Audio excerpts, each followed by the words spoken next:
일단 예지 작가님의 작업을 제가 굉장히 좋아하고, 그리고 이경미 감독님이 오신다고 해서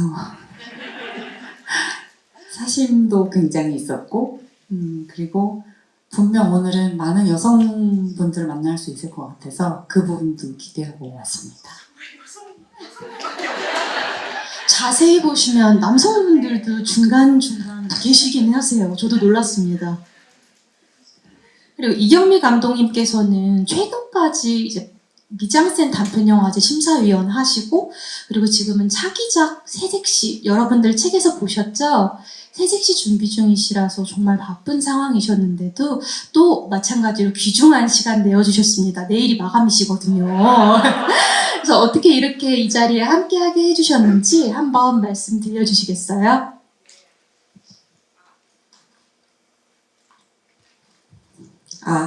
네, 안녕하세요. 저보다 유나님께서 진짜 바쁘실 텐데, 부지런하신 유나님 이렇게 만나 뵙게 돼서 너무 영광입니다. 한번 뵌 적이 있어요. 그때 그 유나님의 그 왕성한 에너지에 되게 제가 깊이 감탄했었어요. 지치시지 않으시더라고요. 제가 도저히 따라갈 길 없는 이 열정과 에너지. 예, 그래서 오늘 이렇게 또 자리 마련해 주셔서 감사합니다. 아유, 제가 감사하죠. 사실 두 분은 지난 봄에 제가 이제 정석영 작가님, 배우 심은경님, 여러분 모셔가지고 한번 점심자리에서 만나 뵌 적이 있어요. 그때 두 분이 서로 첫 만남이셨는데요. 그때 그 멤버들이 합이 되게 좋고 초면인 분들이 많으셨는데도 되게 분위기가 좋아서 점심 약속인데 자정까지 함께 해버렸습니다. 그 덕에는 아까 경미 감독님께서 얘기해주신 유나 선생님의 그 지치지 않는 굉장한 엔터테이닝 능력도 있으셨고 그랬는데, 이제 그럼 유나 선생님은 우리 감독님 보고 첫인상이 어떠셨는지 한번 얘기해 주실 수 있을까요? 이 사람 안에 그런 우주가 들어있구나 하는 경의가 있었고요. 그리고 인터뷰를 보고 깨닫게 됐는데 원래 배우 지망이셨다고.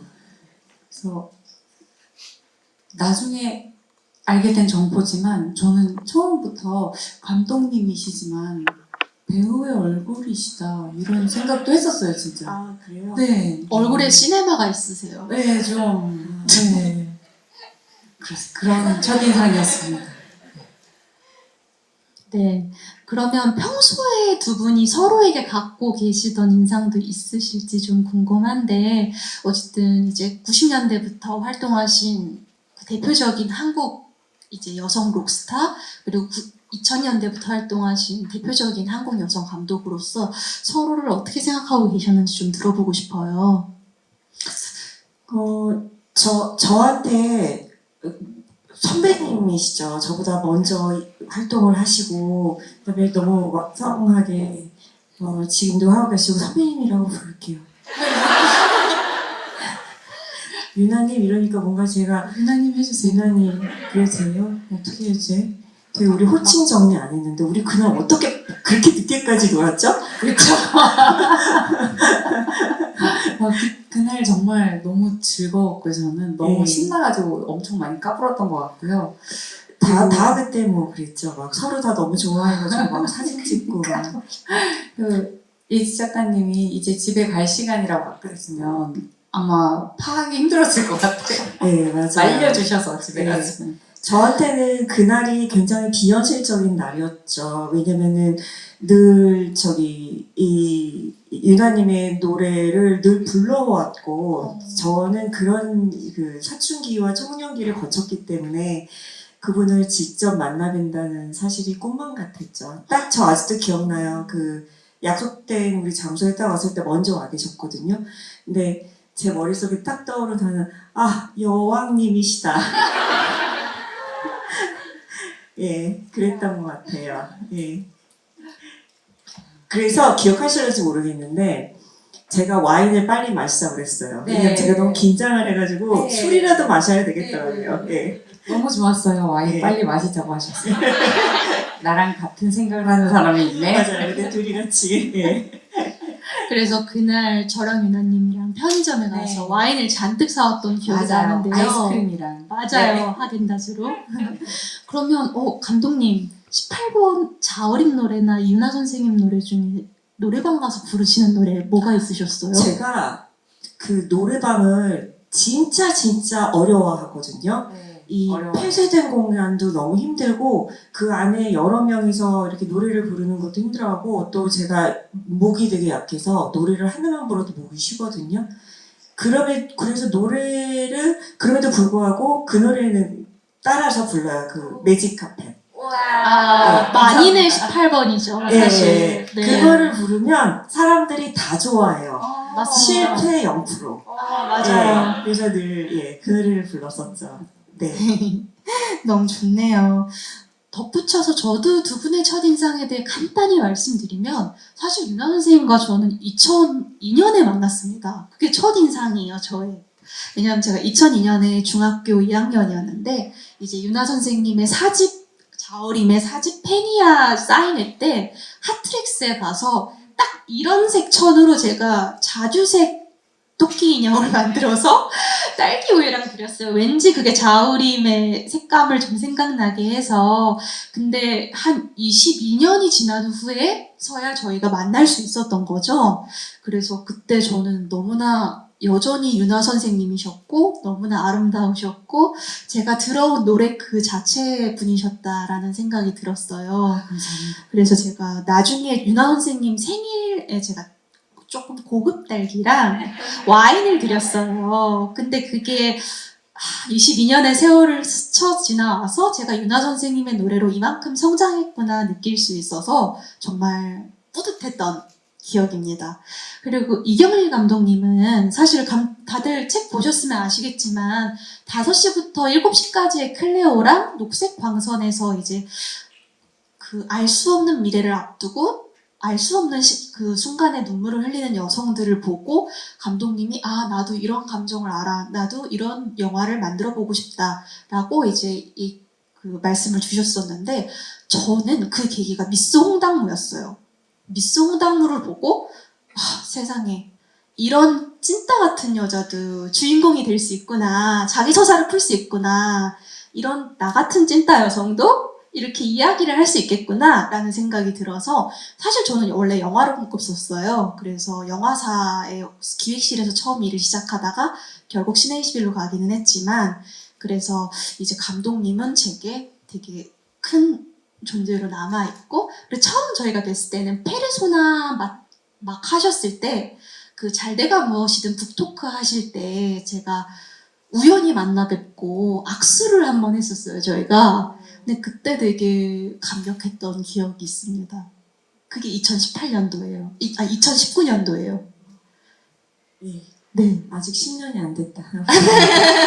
10년이 됐었어요. 네. 저는 이 얘기를 해야 될 것 같아요. 저는 그 유나님의 노래 중에 Going Home 그 노래를 지금도 퇴근할 때 종종 들어요. 감사합니다. 네, 이렇게 뭔가 하루 일을 마치고 되게 피곤하게 마친 날 운전하면서 그 노래를 들으면 되게 위안을 받는 기분이 들어요. 예, 되게 네. 제가 제일 좋아하는 노래인 것 같아요. 감사합니다. 네, 예. 선생님 이렇게 뭐라 그러지? 저를 이렇게 만져주는 기분이 들어요. 예. 유나 선생님 공연 마지막 세트 리스트로 항상 있는 곡입니다. 그렇군요. 네. 집에 네. 가실 때가 됐다는. 네. 두 분 다 책을 한번 읽어보셨을 텐데 각자의 인터뷰나 인물론에서 좀 인상적이었던 대목이 있으셨는지 들어보고 싶습니다. 저는 아까도 말씀드렸지만 원래는 배우가 되고 싶으셨다고 해서 역시 그 마스크는 내가 본 그 느낌이 맞았구나. 그리고 이분이 배우를 정말 하셨으면 어떤 배우가 되셨을까? 그리고 사실 지금도 늦은 게 아닌데 한번 출연을 하시면 좋겠다. 특히 본인의 작품에 출연하시는 감독님들 되게 많으시잖아요. 그래서 감독님 연기하는 것도 보고 싶다 그런 생각을 많이 했고요. 그리고 좀 궁금한 게 있었어요. 잠시만요. 뭐 포스트잇을 다 붙이고 표시를 이렇게. 많이 해놔가지고. 네, 표시를 되게 많이 해주셨네요. 막 저기 시험 문제 대답하는 기분 들고.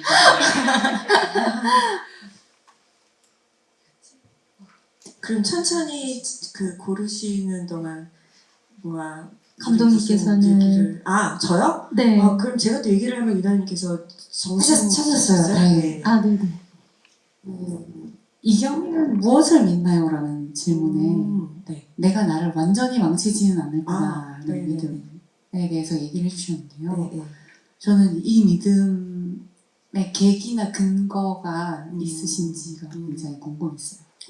왜냐면 저는 항상 내가 나를 망칠 것 같다 그런 생각을 꽤 하는 편이라 어떻게 하면 여기서 벗어날 수 있나, 나도 이런 생각을 할 수 있을까, 그런 마음이 있었습니다.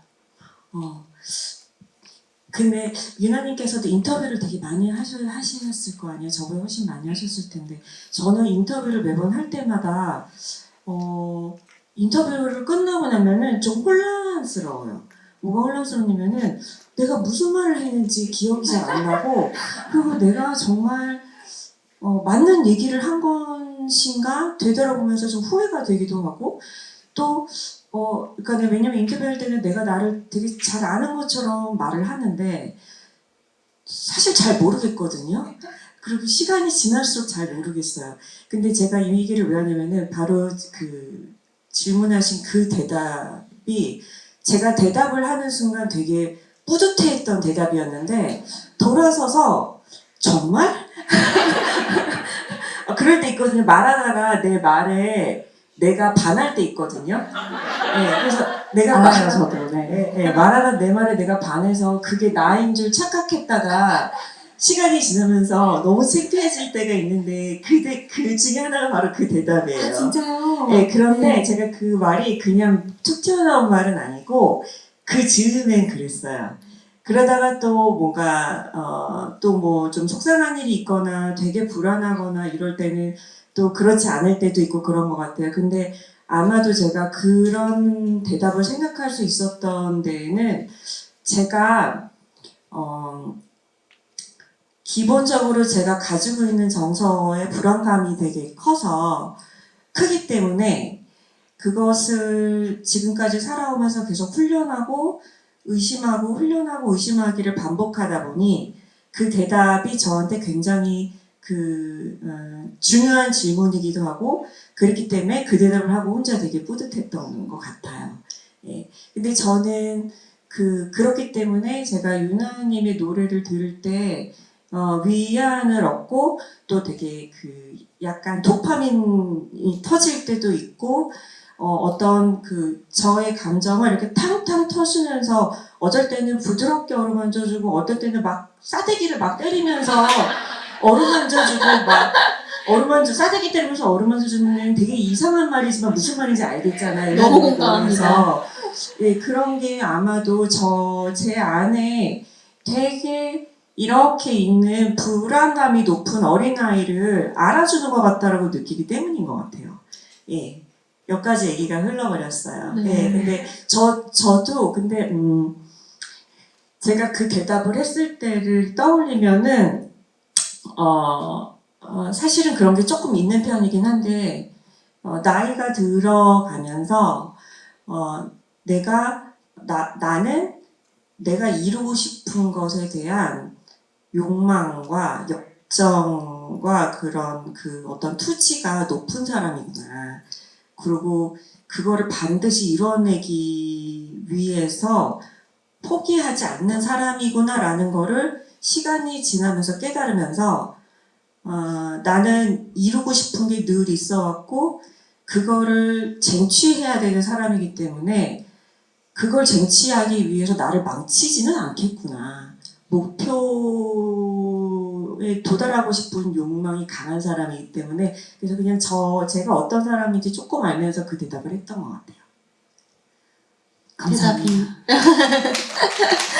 그럼 말씀 나온 김에 우리 감독님께서도 유나 선생님 인터뷰를 보시다가 뭐 인상 깊었던 거나 궁금하셨던 부분이 있었다면 저는 전체적으로 유나님의 인터뷰에서 질문 드리고 싶었던 점이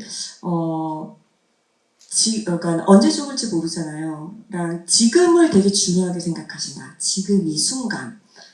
그게 그게 어디에서 언제부터 그런 게 비롯된지 그게 너무 궁금해요. 왜냐면은 저는 제가 저에 대해서 갖고 있는 여러 가지 불만 중에 하나가 지금을 무시하고 지금을 조금 외면하고 이거를 향하느라고 이것을 돌아보지 않는 나에 대한 불만이 있거든요. 근데 유나님은 그 반대의 이야기를 하셔서 그런 기질은 태어날 때부터 가지고 있는 건가? 아니면은 그런 게 좀 궁금했어요. 이게 좀 저도 원래부터 그랬던 건 아닌데 두 가지 얘기를 할 수 있을 것 같아요. 그 인터뷰에 류성희 미술 감독님께서 데이비드 린치 영향을 네. 많이 받았다 그런 말씀도 하셨는데 그 대목이 굉장히 저는 반가웠거든요. 왜냐면 제가 인생을 다루는 태도를 배운 게 데이비드 린치 감독의 트윈픽스 시리즈 속에 나오는 캐릭터에서 배웠어요. 그 인터뷰에도 나오지만 트윈픽스를 혹시 아시는 분이 계실까요? 워낙 좀 오래된 시리즈라 지금 보시려면 보실 수 있어요. 트윈픽스 많이 사랑해 주십시오. 제가 쌍봉마을이라고 부르는 컬트 대인기 미국 드라마인데요.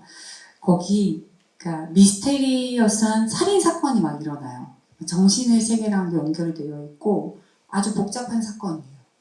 근데 복잡하고 동시에 잔인한 사건. 근데 이 잔인한 사건을 해결하는 FBI 요원 베일 쿠퍼라는 사람이 나오는데요. 카일 맥락란이라는 배우가 연기했습니다. 미남이라서 제가 아주 좋아합니다. 수트가 아주 잘 어울리는 FBI 요원. 근데 그렇게 잔인한 살인 현장에서 그거를 해결해야 되는 사람인데 매일 아침 커피와 도넛을 먹으면서 너무 행복해요. 그 순간. 저는 그 전까지는 어떻게 행복을 느껴야 되는지 잘 모르는 사람이었거든요. 이게 이 시리즈를 제가 본 게 대학생이 된 이후였어요. 대학교 1학년 때 여름방학에 입시에 대한 부담이 사라졌으니까 비디오를 막 이만큼 빌려다 놓고 봤는데 그 중에 한 작품이었고 근데 저한테 그때 행복이라는 거는 개념도 잘 없었고 뭐 어떤 게 나를 행복하게 하는지 음악 말고는 아는 게 없었고 근데 이 사람은 저런 혹독한 환경에 있으면서도 커피 한 잔, 도넛 한 개 맛을 음미하고 그 순간에 되게 정말 살아있다고 자신이 느끼는 모습이었거든요. 그래서 첫 번째 힌트는 데일 쿠퍼한테서 얻었어요. 아, 지금 내가 이 영화를 보고 있는 이 순간이 나의 행복의 순간이구나. 내가 좋아하는 반찬을 먹는 이 순간. 그런 걸 깨달았고.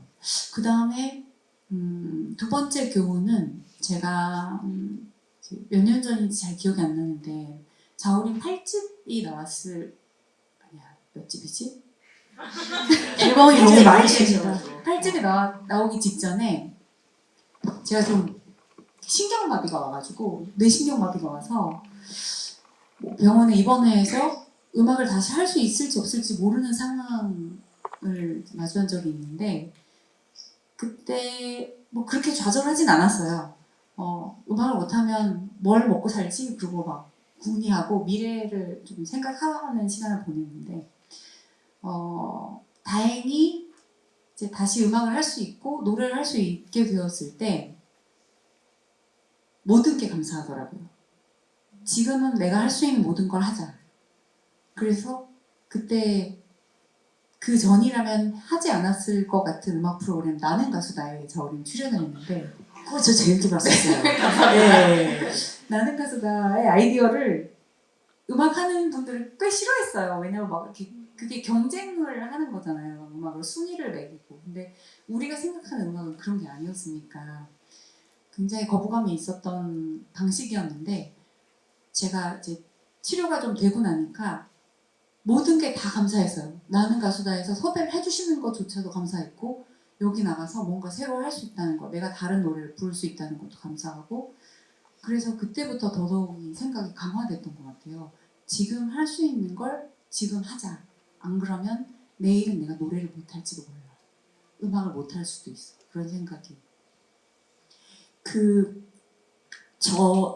유나님께서 이 경험을 얘기하시니까 제가 떠오르는 경험이 하나 있는데, 제가 아까도 잠깐 말씀드린 제 안에 불안한 어린아이 때문에 되게 얘를 다스리느라 살다 보니 이 나이까지 왔는데, 그런데 저한테도 그런 비슷한 큰 계기가 갑자기 떠올랐어요.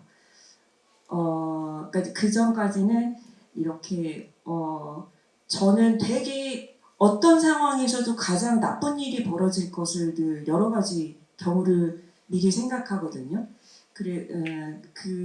그래서 저한테는 촬영장이 어떤 감독들은 촬영장에 가는 것이 제일 행복하다고 그러는데 저는 촬영장이 행복하지 않아요. 가는 길이 무슨 그 전쟁터에 나가는 기분으로 가요. 왜냐면은 준비를 열심히 해도 소용이 없는 무수한 사고들이 벌어지기 때문에 아무튼 간에 그런 사람인데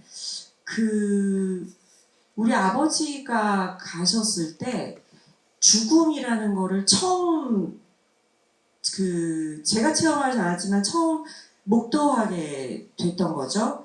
근데 그때 그 전까지는 그것이 나한테 올 거라는 생각을 해본 적이 없었던 것 같아요.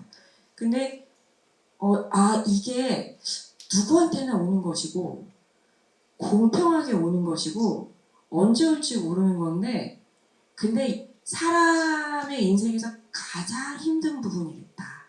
누구나 겪는 일인데 우리가 막 지금 되게 치열하게 살고 있어도 이거하고는 비교할 수 없는 어떤 자기의 한 여행을 마무리 지을 때 제일 힘든 순간이겠구나. 그래서 그리고 이제 아버지가 딱 가셨을 때 저는 이렇게 뭔가 물론 슬프기도 하고 이별이 힘들기도 했지만 우리 아버지가 이제 끝나셨구나. 너무너무 다행이다. 우리 아버지 이제 이 한 여행을 마무리하셨구나. 그래서 좀 전 편안하게 그것을 받아들였거든요. 그래서 그때부터 생각한 게 어떤 상황에서도 죽음을 생각하게 되더라고요. 그게 죽음이 저한테는 이별이나 이런 것이 아니라 저를 각성시키는 어떤 컨셉인 것 같아요.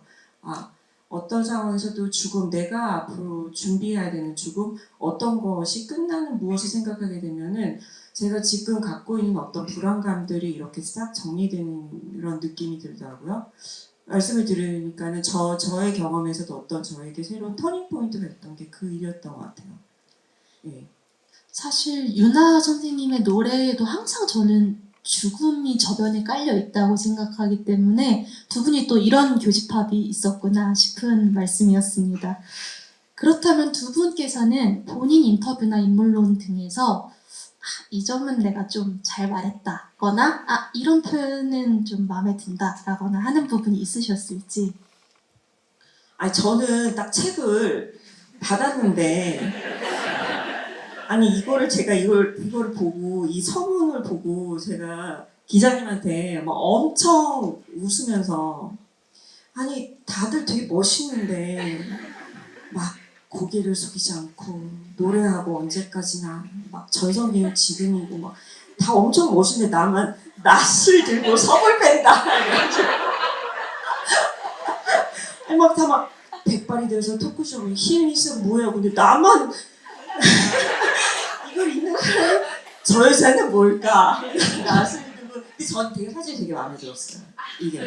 멋있는데요? 네, 그러니까 멋있는지는 모르겠는데 그냥 뭐 혼자 뭘 하고 있는 게 되게 좋더라고요. 그래서 저는 좀 마음에 들었어요. 네. 낯을 든 게 포인트라고 잘 설명해 드렸습니다. 이게 무시무시하면서도 어떤 일을 벌이실지 종잡을 수 없는 그런 캐릭터시잖아요.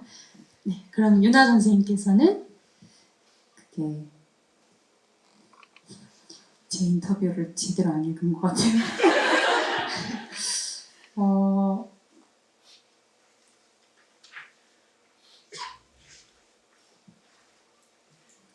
그 마지막 질문인 네, 것 같아요. 그러니까 아름다운 감독님도 답이었죠. 말씀하신 그 멋진 답변을 한 것 같다고 굉장히 만족하셨다라고 했던 그 마지막 질문들인데요. 저는 믿는 게 없어요. 진짜 지금 네. 모든 게 불확실하고 그래서 제가 거의 그냥 현재에 집중을 할 수 있는 걸 수도 있어요. 뭐 아무것도 영원하지 않고 제 음악에도 그런 주제가 많이 나타나잖아요. 그냥 이야기가 저는 제일 좋은 것 같아요. 그냥 저 자신에 대한 본질에 대한 이야기이기 때문에. 네. 사실 당신은 무엇을 믿나요는 이 책의 거의 모든 인터뷰에 말미에 등장하는 공통 질문인데요.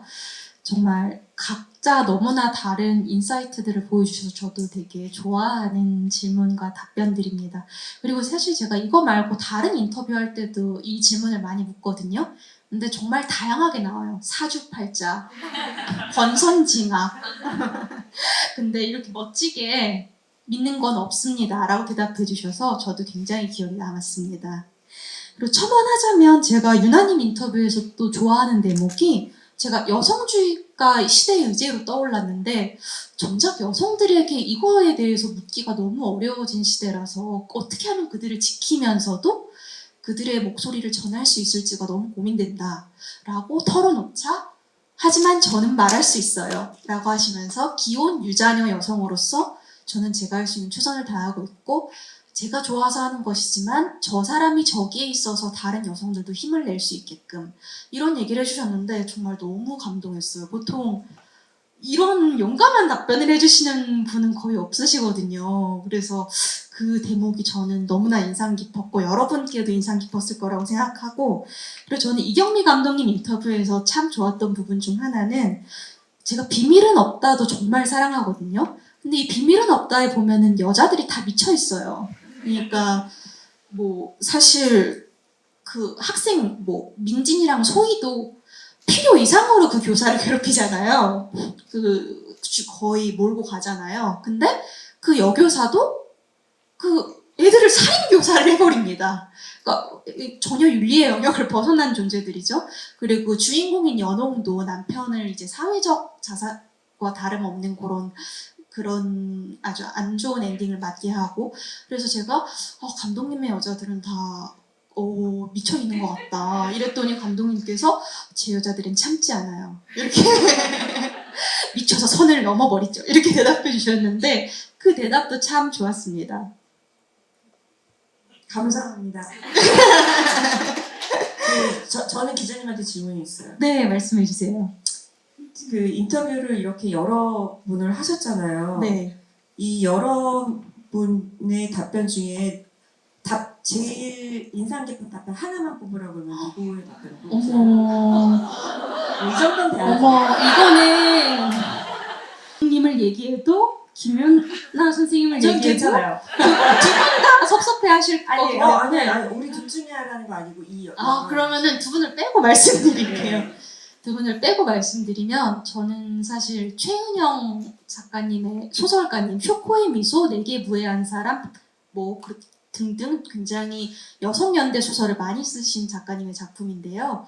그 작가신데요. 그분께서 이제 너무 와닿는 말씀을 해주셨어요. 우리는 누구나 수치심을 어느 정도 갖고 산다. 내가 지금 이 자리에 부적절하고 부적합하기 때문에 수치심을 느끼고 산다라는 그런 말씀을 해주시면서 삶이라는 게 내 발에 잘 맞는 신발을 신고 걸어가는 느낌이 들 때까지 살아가 보고 싶다. 그런 얘기를 해주셨는데 사실 모두가 조금씩 그렇게 느끼지 않나요? 우리 모두는 늘 내가 조금은 부적절한 것 같고 사회에 나 자신을 끼워 맞추기 위해 모난 데를 막 갈아야 될 것 같고 그리고 실제로 정을 맞기도 하죠. 여러 사람들한테.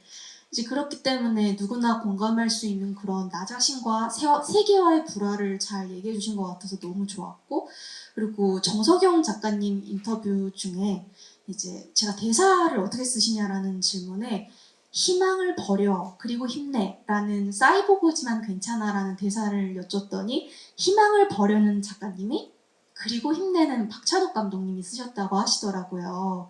근데 그것과 공명하는 이야기가 최은영 작가님의 이야기였습니다. 내게 희망은 없지만 추진력은 있다. 저는 그 얘기가 곧 희망은 없지만 힘내자. 희망은 없지만 물리적인 추진력은 우리가 가질 수 있다. 그 얘기가 역설적으로 저에게는 정말 힘이 되었는데 독자 여러분들께도 그렇게 좀 용기가 되는 말이 되셨기를 바랍니다.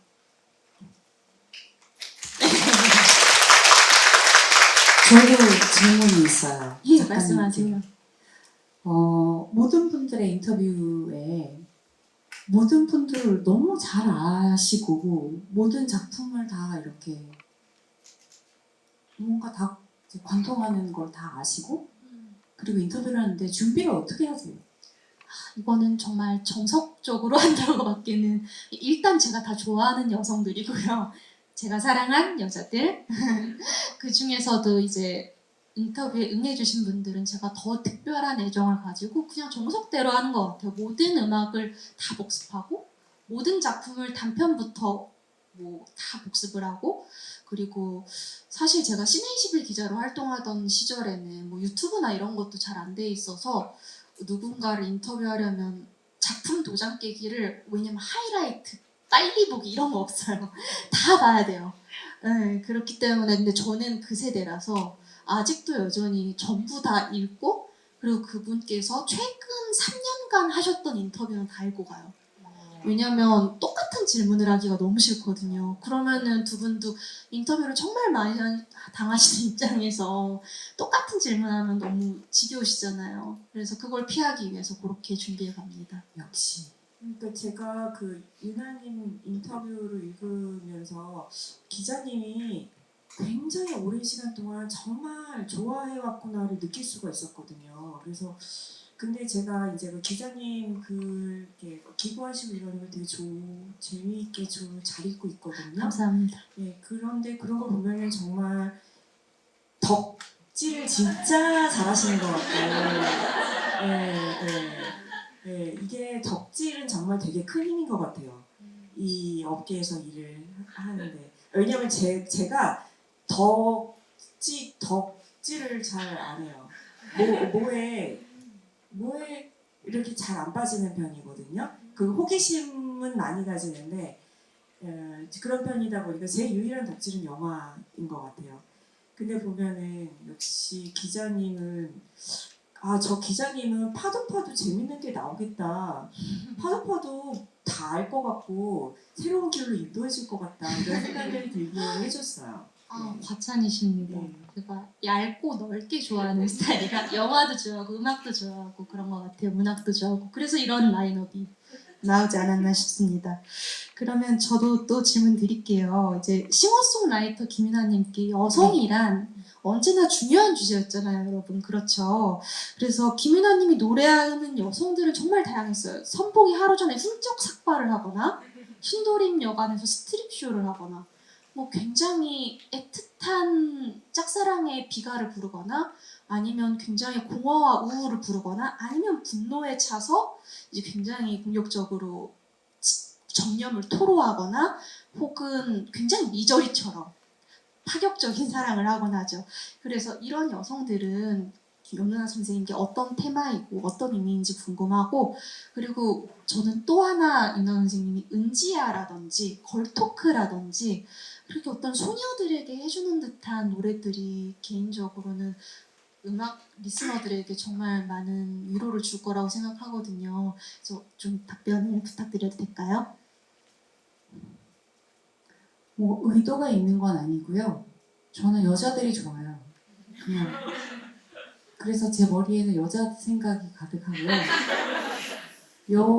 여대를 다녀서 여자들의 커뮤니티가 훨씬 저한테 편하고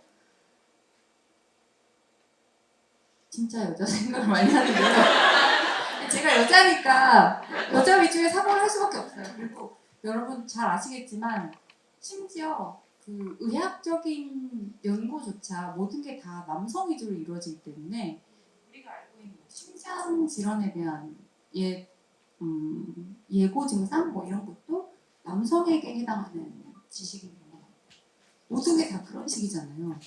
근데 음악도 안 나오나요? 음악도 우리가 남자가 어떤 사랑을 하는지, 남자가 어떤 여자한테 반했는지, 남자가 인생에 있어서 무슨 생각을 하고 사는지 알 수 있는 음악은 차고 넘치거든요. 정말 그렇죠. 네, 근데 나까지 그런 얘기를 할 필요는 없잖아요. 그래서 항상 하는 생각을 항상 하는 생각, 항상 내가 좋아하는 사람들의 이야기를 노래를 만들고 싶고 그게 결국은 다 여성이고요. 갑자기 홍보 같지만 자우림 신보가 곧 출시되는데요. 얼마든지. 네, 감사합니다. 이 정도 스포는 해도 될 것 같아서 마이걸이라는 곡이 들어가요. 근데 이건 제가 겪은 경험담이기도 하고 그러니까 제 친구가 옆에서 그런 일을 하는 걸 봐서 이제 그런 일을 소재로 하기도 했고 근데 이 노래 없이 이런 설명을 하려니까 힘들구만. 그런 일이 일어나는 게 제가 대학생 때니까 굉장히 오래됐거든요. 근데 그게 전에는 그냥 쉬쉬하면서 이런 일이 있었대 하던 게 지금은 그냥 너무 일상적으로 일어나는 여성 대상 범죄가 돼버렸어요. 그래서 미소진이 범죄에 대해서는 남자들은 그게 왜 무서운지 모르거든요. 우린 알잖아요.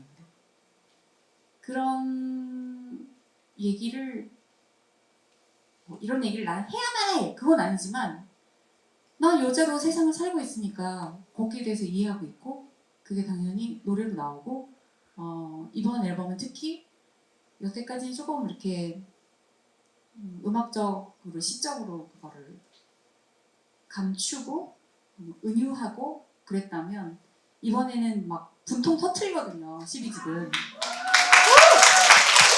감사합니다. 그래서 역시 분통 터트리는 노래가 됐어요. 근데 분통 터지는 일이 너무 많잖아요 우리. 아주 카타르시스를 안기는 앨범이 될 것 같습니다. 너무너무 기대되는데요. 결론은 제가 여자 생각을 많이 하기 때문에 마찬가지로 조금 여미새시다.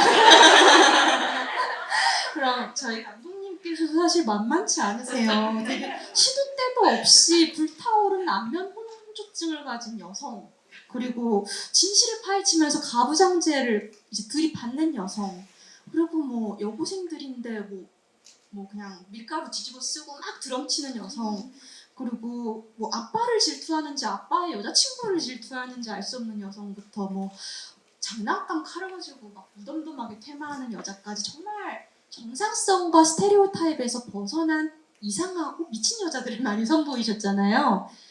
이번 새로 준비하시고 계신 새색시에서도 또 한 번 미친 여자가 등장할 것 같은데, 그래서 감독님께 여성은 어떤 테마이고 어떤 식으로 작품에서 발현되는지 한번 듣고 싶습니다.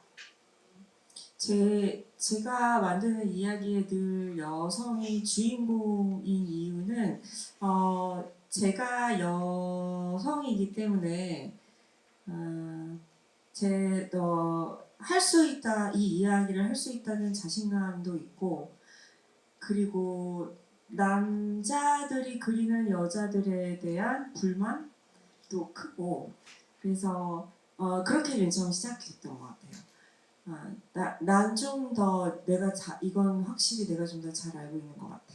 이런 데서 맨 처음 출발했던 것 같고, 그리고 그러니까 저는 이렇게 유나님처럼 음악을 만들고 노래를 부르는 내가 만약에 나한테 예술적인 재능을 내가 고를 수 있다면 저는 유나님 같이 가수가 되는 재능을 달라고 원했을 거예요. 왜냐면은 제가 하는 일은 이렇게 뭔가를 내지르고 뭔가를 표현하고 이렇게 하는 게 아니라 표현하고 싶은 것을 계산하고 전략을 짜고 자제하고 이성을 이렇게 자꾸 이런 식으로 좀 전략적인 측면으로 접근을 해야 되다 보니까 이게 그 안에서 좀 에너지를 많이 써야 되는 일이거든요. 근데 저는 이게 좀 저한테 맞지 않는다는 생각을 늘 하면서 일을 하고 있는데, 근데 제가 그때 기억나실런지 모르는데 우리 그때 처음 만났을 때 얘기 별로 많이 진전되지 않았을 때 제가 그 얘기를 했었어요. 나는 내 일이 나한테 안 맞는 것 같은데 어떠냐라고 질문을 그때 했었는데, 네. 어쨌든 간에 이 얘기를 왜 했지? 길을 잃었다. 질문이 뭐였죠? 여자를 왜 여자애를 하냐고. 그런데 그러니까는 저는 이야기를 만들 때 그냥 하고 싶은 얘기, 그 다음에 어떤 감정, 그것을 어떻게 하면은 재미있게 표현할 수 있을까를 머리로 그때부터 생각을 하거든요. 그런데 왜 내가 이 이야기를 시작할까 이런 생각은 안 하거든요. 사실 쓰면서.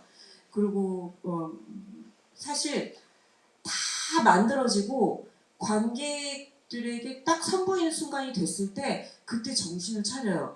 이 이야기가 이거였구나. 이렇게 깨달을 때가 사실은 더 많아요. 그리고 시간이 지나면서 내가 그때 그 얘기를 그래서 그런 거구나. 이럴 때가 사실은 더 많거든요. 그럼 나는 왜 여자 얘기를 계속 하는 걸까? 그 안에는 그냥 내가 나한테 가지는 연민? 그것이 전 좀 작동을 하는 것 같아요. 내가 나를 그럼에도 불구하고 품고 싶고 나를 그럼에도 불구하고 안아주고 싶은 내가 나한테 갖는 연민이 여자를 주인공으로 무엇을 계속 만드는 게 아닌가라는 생각을 하게 돼요. 네. 너무 제가 여성 창작자들을 사랑하는 이유입니다, 여러분. 너무 멋진 답변 감사드리고요. 두 분은 혹시 작품 속에서 혹은 노래 속에서 좋아하는 특별히 조금 아픈 손가락인 여성 화자 혹은 여성 캐릭터가 있다면 어떤 인물을 꼽을 수 있을까요? 참고로 손예진 배우님이 최근 어쩔 수가 없다 프로모를 하시면서 인생 캐릭터로 비밀은 없다 연홍을 꼽으시더라고요. 그리고 다시 작업하고 싶은 감독님으로도 이경민 감독님을 꼽으셨고, 저도 연홍 캐릭터를 이제 손예진 배우가 저런 얼굴이 있었나 싶을 정도로 좀 인상 깊게 봤던 기억입니다. 두 분에게는 어떤? 저는 제가 이번에 부산영화제에서 메가토크인가 뭐 하여튼 뭐 그런 걸 하면서 비밀은 없다가 내 아픈 손가락이다 말하고 울어버렸거든요. 사람들 앞에서. 이게 10년 지나니까 이게 눈물을 흘릴 수가 있는 것 같아요. 그동안은 계속 이렇게 갖고 있다가 그러니까 그게 왜 아픈 손가락이냐면은 굉장히 우여곡절이 많아서 겨우겨우 완성을 했고, 그리고 가장 크게 실패한 대중으로부터 가장 처참하게 외면을 당했고, 그래서 다시는 내가 일어서지 못할 거라고 생각했는데 사실 제 인생은 그때부터 꽃피기 시작했거든요. 되게 아이러니하게도. 정말 당시 전 신의 21에 있었는데 신의 21 기자들은 입을 모아 극찬했습니다. 아시죠? 네, 알아요. 제가 그래서 신의 21에 대한 마음의 비즈도 있어요. 신의 21이 맨날 감독님 뭐 올해 영화 뽑아주세요 뭐 이런 거 해주세요 하면 제가 다 답해줘요. 제가 그 고마운 마음이 있어서. 근데 아무튼간에 그러다 보니까는 그 영화에 대한 이게 계속 있어서 아픈 손가락이라고 얘기를 했었는데, 그런데 제가 요즘에 가장 제가 좋아하는 캐릭터는 아는형인 것 같아요. 그러니까는 보건교사 아는형을 만들 때가 제가 가장 힘들 때였거든요. 우리 아버지가 시한부 선고 받으시고 그리고 촬영하는 중에 돌아가셨어요. 그러니까 근데 드라마를 찍으면은 너무너무 시간이 없어서 화장실 갈 시간도 없어서 고무줄 바지 입고 늘 현장에 갔었거든요. 빨리 화장실에 갔다 와야 돼서. 그런 정도로 바빠서 저는 이제 그 촬영장에서의 시간 이렇게 아직도 기억이 나요. 휴식 시간에 한 5분 정도 시간에 밖에 나와서 지금은 담배 끊었는데 그땐 담배 필 때였는데 담배를 이렇게 피는 그 시간이 이제 유일한 그 한 5분간 휴식 시간인데 그때 이렇게 개미가 이렇게 빛이 나는 자리 개미가 느릿느릿 기어가는 거를 이렇게 보면서 아 우리 아버지가 죽어가는 시간과 나는 맞바꾼 시간을 지금 여기서 보내고 있구나. 우리 아버지 죽어가고 있구나. 그 생각을 했던 그 순간이 되게 생생한데 그래서 매 순간이 아버지와 이별을 하는데 아버지를 만날 수가 없었어요. 그래서 우리 아버지를 시험도 선고 받으시고 돌아갔을 때까지 10번도 못 만나고 가셨거든요. 그래서 아버지와 이별을 준비할 시간도 없었고 근데 아무튼 간에 제일 마음적으로나 육체적으로 고통스러운 시기에 가장 밝은 이야기 제가 만든 얘기 중에 가장 밝은 이야기를 만들었거든요. 그래서 이 밝음을 만든다는 게 되게 고통스러웠거든요. 그런데 시간이 그래서 안녕을 공개하면서도 이게 뭔가 정리가 잘 안 됐었어요. 내가 뭘 하고 있는 건지 모르겠고 어떻게 해야 여기까지 왔는지도 모르겠고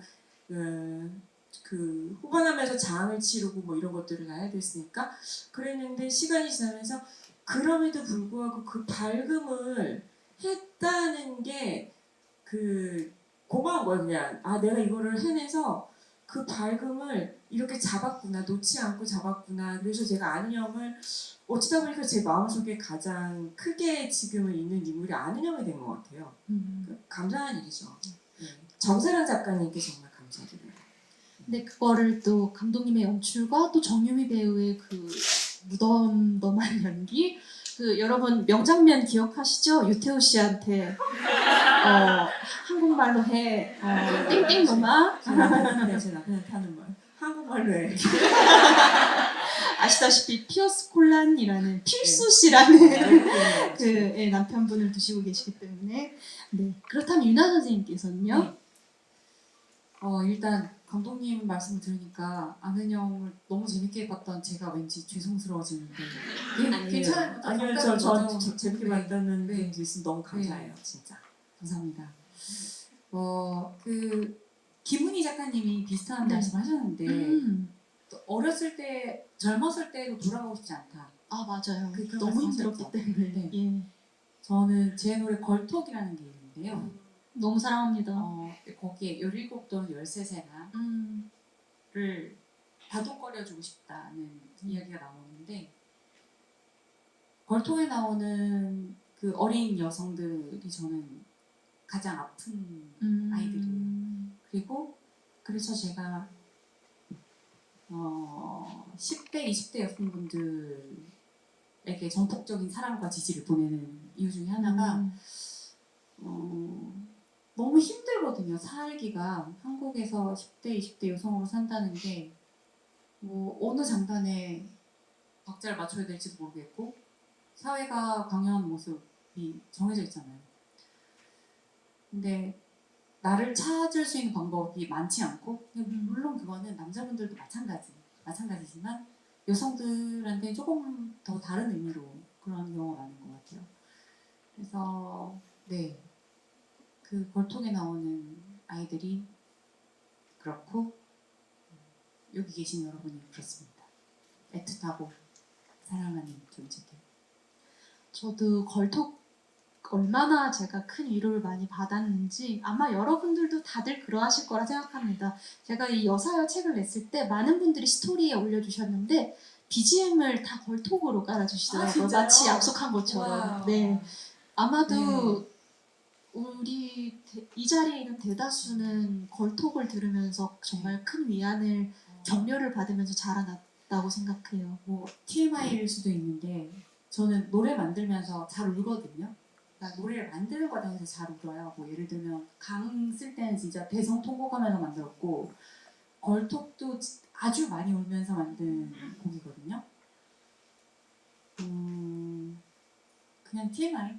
정말 TMI 는 작업이 아닌데요? 이렇게 자기가 창작을 할 때 이 감정과 이런 게 오롯이 연결이 되는 이게 너무 부러워요.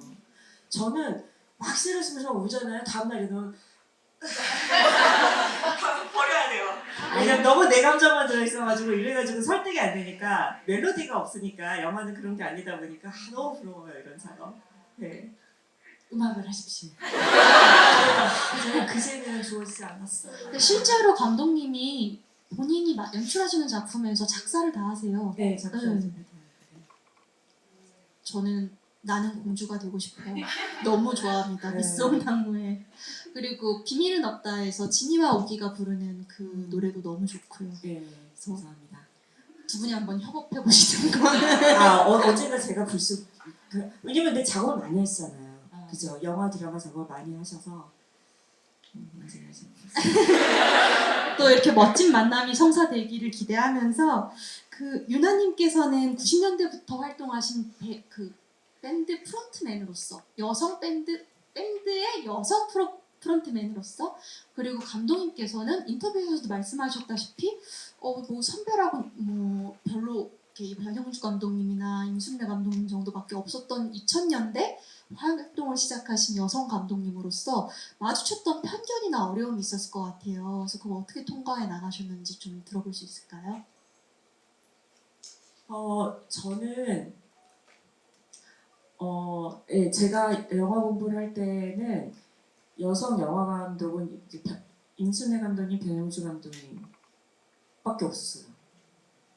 그래가지고 근데 이제 그분들은 제가 이렇게 흉내낼 수 있는 영역의 분들이 아니라서 감독이 내가 될 수 있을까 정말 그 생각만은 골이 지끈지끈 아파서 그냥 미래를 생각 안 하는 버릇을 그때부터 내 장래에 대해서 생각 안 하는 버릇을 그때부터 왜냐면 보이질 않으니까 그랬는데 그래서 근데 저는 좀 약간 그런 막연한 꿈도 있었던 것 같아요. 제가 인터뷰에도 말씀드렸는데 저는 그냥 꿈을 가지는 걸 좀 좋아하거든요. 그래야지 지금 뭘 하는 게 재미가 있고 계획을 세울 수 있으니까 작은 것이라도 꿈을 가지려고 하는데 그래서 그때 그런 생각했던 것 같아요. 내가 만약에 감독이 된다면 나 같은 사람도 영화 감독이 된다는 그거를 좀 보여주고 싶다 이런 생각도 좀 했던 것 같아요. 왜냐면 너무 모델이 없으니까 그때는 그랬던 것 같아요. 그래서 제가 아직도 생각나는 게 영화학교 졸업하고 너무 모델이 없어가지고 그 어디서 그걸 구했어요. 그 여성 영화 감독 연락처를 어디서 구했어요. 그래가지고 전화를 그냥 다 돌렸어요. 만나야 될 것 같아가지고 내 모델이 없으니까 그래서 그냥 막 전화해가지고 막 만나달라고 그랬어요. 막 만나고 다녔어요. 그래가지고 이번에 부산영화제에서 무슨 영상원 30주년 뭐 기념 무슨 행사 있어가지고 거기 갔는데 어떤 분이 제 손을 잡고 그때 자기 찾아왔었대요. 내가 찾아와가지고 영화 어떻게 해야 되냐고 너무 막막하니까 그 말씀을 해주시더라고요. 그래서 내가 그렇게 절박했던 시절이 있었지. 그래서 그때는 그냥 지푸라기라도 잡고 싶은 심정으로 모르지 그 머릿속에 그 생각밖에 없었던 것 같아요. 살아남아야겠다. 내가 여기 살아남아야겠다. 그게 비밀은 없다 때까지 쭉 계속 있었던 것 같아요. 비밀은 없다가 좀 영화가 엎어질 뻔한 위기도 많고 만들어지는 과정도 되게 지난하고 여러 가지 고비가 많았던 작품이었는데 그 순간마다 살아남아야겠다 이거 뭐 하나만 계속 머릿속에 가지고 살았던 것 같아요. 그거로부터 해방된 게 아는 형을 만든 이후로 그 생각에서는 좀 벗어난 것 같아요. 시간이 꽤 걸렸네요. 네, 그냥 나이가 들었으니까 이제 뭐 어떻게 살아도 그냥 뭐 되겠지 이렇게 생각이 들어요. 하지만 지금은 영화계 여성 감독의 되게 대표적인 아이콘으로서 많은 후배들이 정말 이경미 감독님을 보면서 영화 감독을 꿈꾸거든요.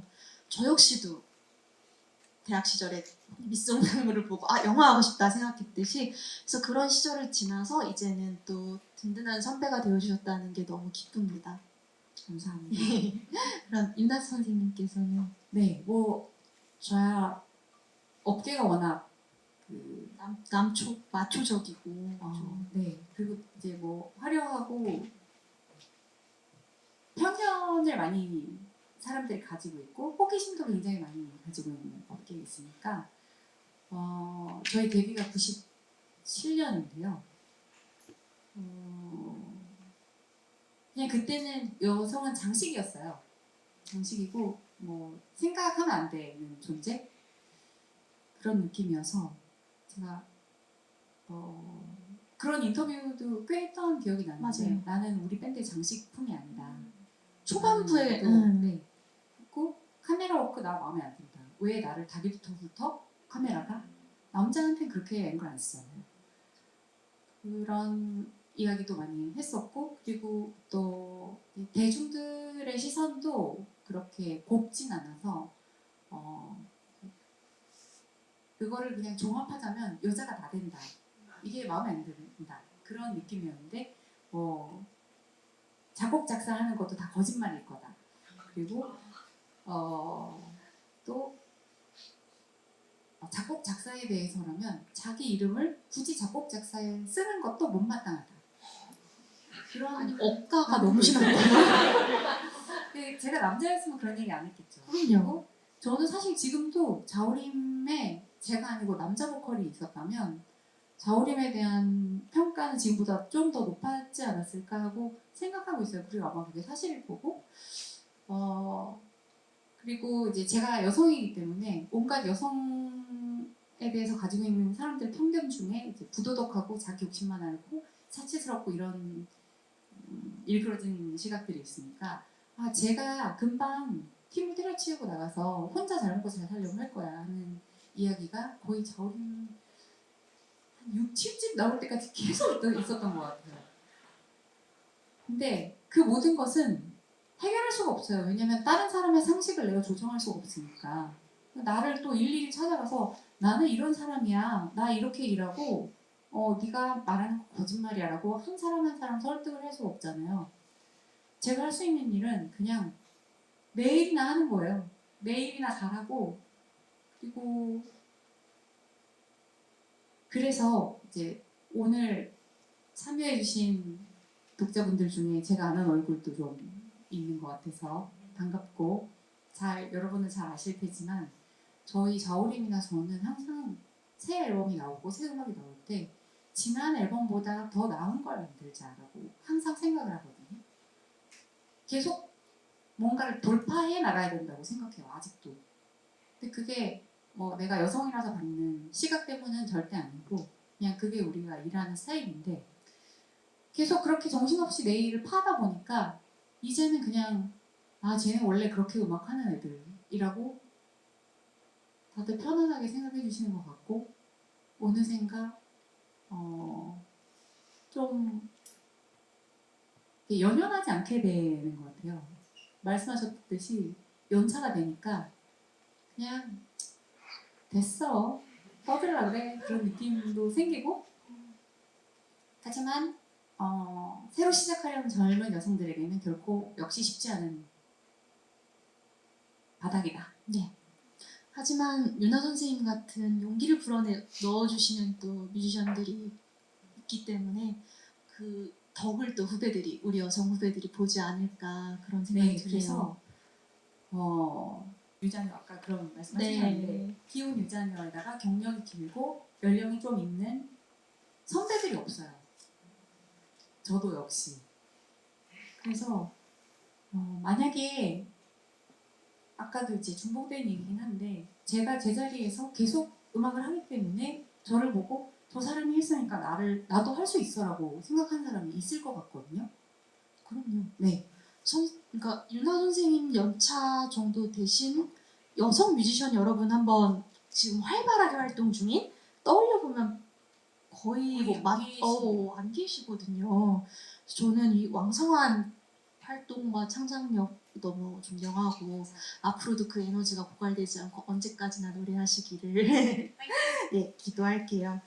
그러면 저희 이 라인업 보시고서는 두 분 어떤 생각 드셨는지도 궁금하고 이 중에서 좀 재밌게 보신 분의 인터뷰가 있는지 아니면 좀 생각했던 이미지랑 달랐다거나 아니면 별 생각 없었는데 되게 새롭네? 라는 생각이 호감이 들었던 분이라거나 어떤 분이 있으셨어요? 저는 인터뷰를 다 읽지는 못했어요. 괜찮습니다. 예, 다 읽지는 못했는데 유정의 미술감님, 미술감독님 인터뷰도 좀 흥미롭게 봤어요. 그렇죠. 예, 유정 미술감독님을 제가 개인적으로 알기도 하는데 또 같이 그냥 일상 대화를 나누는 것도 재밌지만은 어떤 작품을 가지고 얘기를 나눌 때 되게 재밌거든요.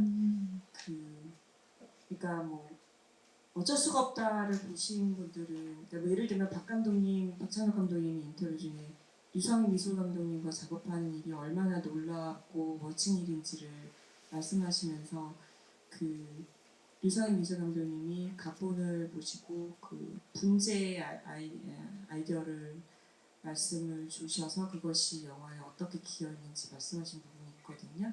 근데 그러니까 미술 감독 중에 작품을 이해하는 것을 넘어서서 창조적인 영역, 이 작품 자체를 더 풍성하게 창조적으로 크게 레이어를 만들어주고 새로운 것을 생각해내는 크리에이터라고 생각을 해요. 그래서 그분이 그 추구하시는 아름다움에 대한 이야기가 저는 좀 좋았어요. 네. 저도 아주 인상 깊었던 인터뷰 중에 하나하고 아름다움에 대한 통찰도 너무 좋고 네. 그리고 아직 그분께서도 충무로에 여성 스텝이 별로 없을 때 일을 시작하시다 맞아요. 보니 이제 나는 나만과 싸우겠다라고 생각하면서 술자리에도 안 나가고 이제 키스 남성 스텝 감독이 여자는 능력보다는 분위기 좋게 해주는 게 더 중요하다라고 했을 때 아 그래? 하고 유성희라고 쓰시던 이름을 류성희로 바꾸셨대요. 세 보이시려고. 그런 이야기도 너무 좋았고 그리고 아름다움에 대한 통찰은 정말 아름다움을 깊이 들여다본 사람만이 알 수 있는 이야기를 해주셨으니까 여러분도 그 점 좀 눈여겨봐 주셨으면 좋겠습니다. 김나은 선생님께서는요? 저는 모든 인터뷰가 다 너무 좋았고요. 아, 다 그 자리에 계신 이유가 다 이해되는 인터뷰들이었고 또 전체적으로 제가 느낀 거는 일하는 여성은 정말 아름답다는 부분이었어요.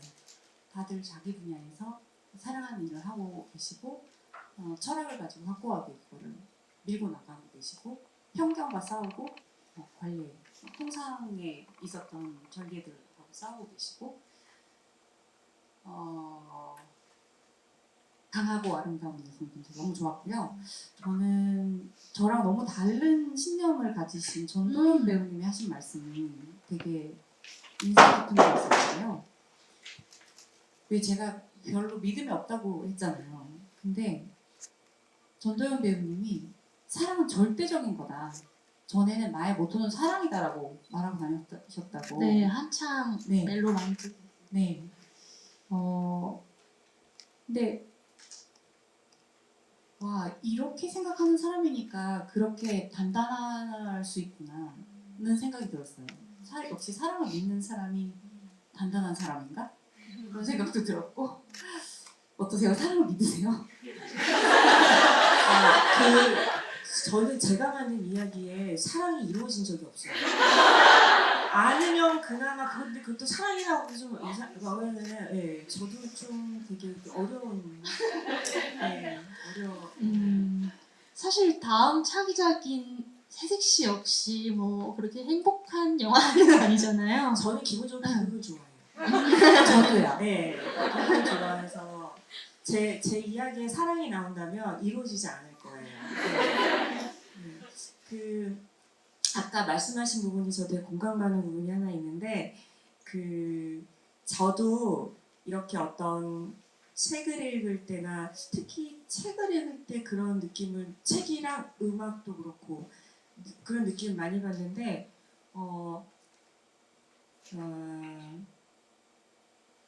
그러니까는 그것을 읽거나 듣거나 보거나 미술 작품도 마찬가지고 보거나 할 때 굉장히 정말 감탄하고 너무 멋지다라고 느끼는 작품들도 있는데 그거에 플러스 이렇게 팍 꽂히고 나를 탁 건드리고 이러는 것들은 여성분들의 작품이더라고요. 저한테는. 그게 내가 왜 그럴까 생각을 해봤는데 그냥 우리가 꼭 이 땅에 이 한 나라에 있는 사람이 아니더라도 우리가 다 다른 나라에서 살고 있고 다른 시간대에서 살고 있고 하더라도 우리가 공통되게 갖고 있는 우리 DNA에 우리가 갖고 있는 어떤 공통된 게 있는 것 같아요. 정말 공감합니다. 네, 그래서 그것이 이미 죽은 사람의 작품이다 하더라도 그것을 내가 읽거나 보거나 할 때 이렇게 그냥 아름다움에 감탄하는 게 아니라 나를 이렇게 딱 건드리는 무엇이 있을 때 그때 좀 되게 어떤 사명감을 느껴요. 내가 만드는 것도 누군가에게 이런 것이 있겠구나. 그러면서 보이지 않는 끈으로 우리가 이렇게 마치 꽃가루 줄 꿰듯이 이렇게 쭉 연결이 됐다라는 느낌을 많이 받거든요. 예. 제가 그 경험을 얘기했는지 네. 모르겠는데 베니스 비엔날레 어떤 얘기 했었나요? 아니요, 그때 안 예, 했어요. 제가 베니스에 아까 이탈리아에 코로나에 걸려서 한 달 동안 격리된 적이 있거든요. 근데 그 안에서 격리된 게 아니라 한국에서 안 받아줘가지고 이탈리아를 본의 아니게 여행을 했었어요. 한국에서 안 받아줘서. 그래서 그때 정말 관광객이 없는 로마와 플로렌스 베네치아. 베네치아랑 피렌체랑 다 돌아다녔거든요. 바티칸 줄 안 서고 들어오고 그래서 제가 그때 했는데 그때 그냥 걷다가 우연히 베니스 비엔날레에 가게 된 거예요. 그냥 해변가를 걸었는데 도착하니까 베니스 비엔날레였어요.